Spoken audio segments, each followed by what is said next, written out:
এক সপ্তাহ ধরে স্মরণকালের ভয়াবহ বিধ্বংস দাবানলে পুড়ছে আমেরিকার অঙ্গরাজ্য ক্যালিফোর্নিয়া। দিন যত বাড়ছে আগুনের তীব্রতা ততই ছড়িয়ে পড়ছে। প্রাণ বাঁচাতে ঘরবাড়ি, ব্যবসা প্রতিষ্ঠান ছেড়ে দিকবিদিক ছুটছে হাজার হাজার মানুষ। আর এই সুযোগটাই কাজে লাগিয়ে অনেকেই ব্যস্ত হয়ে পড়েছেন চুরি ও লুটপাটে।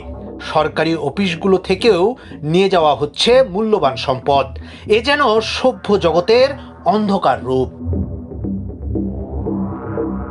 ব্রিটিশ সংবাদ মাধ্যম বিবিসি বলছে, ছদ্মবেশের আশ্রয় নিয়ে দাবানল আক্রান্ত এলাকাগুলোতে লুটপাট চালাচ্ছে দুর্বৃত্তরা।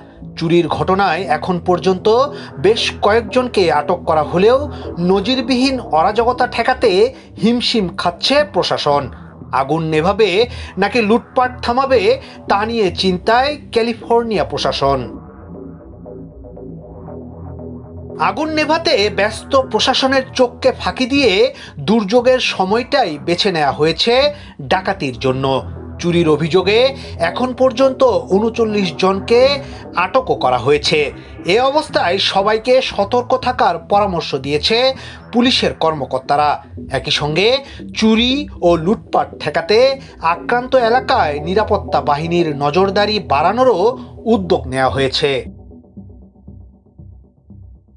এদিকে ভয়াবহ দাবানলের মধ্যেই লস অ্যাঞ্জেলেসে বাতাসের গতি বাড়তে শুরু করেছে। এতে করে নতুন নতুন এলাকায় ছড়িয়ে পড়ছে দাবানলের আগুন। মার্কিন আবহাওয়া বিভাগ বলছে, বাতাসের গতির বৃদ্ধি অব্যাহত থাকতে পারে। এ অবস্থায় প্রাণহানি ও ক্ষয়ক্ষতি কমাতে জরুরি ভিত্তিতে প্রয়োজনীয় ব্যবস্থা নেওয়া হয়েছে বলে জানিয়েছে লস অ্যাঞ্জেলেসের সিটির মেয়র কারেন বাস। লস অ্যাঞ্জেলেসের এই ভয়াবহ দাবানলে এখন পর্যন্ত প্রাণ হারিয়েছেন ২৪ জন। নিখোঁজ রয়েছেন অর্ধশত মানুষ। গৃহহীন হয়ে পড়েছেন প্রায় ২.৫ লাখ মানুষ।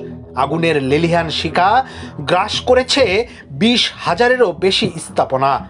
এই আগুন নিভাতে দিনরাত কাজ করছেন ফায়ার সার্ভিসের কর্মীরা। বিভিন্ন স্থানে বিমান থেকে ছিটানো হচ্ছে পানি। তবে এমন দানবীয় আগুনের কাছে কাজে আসছে না কোনো কিছুই। ইয়াসিন আলী, সোনালী নিউজ, ঢাকা।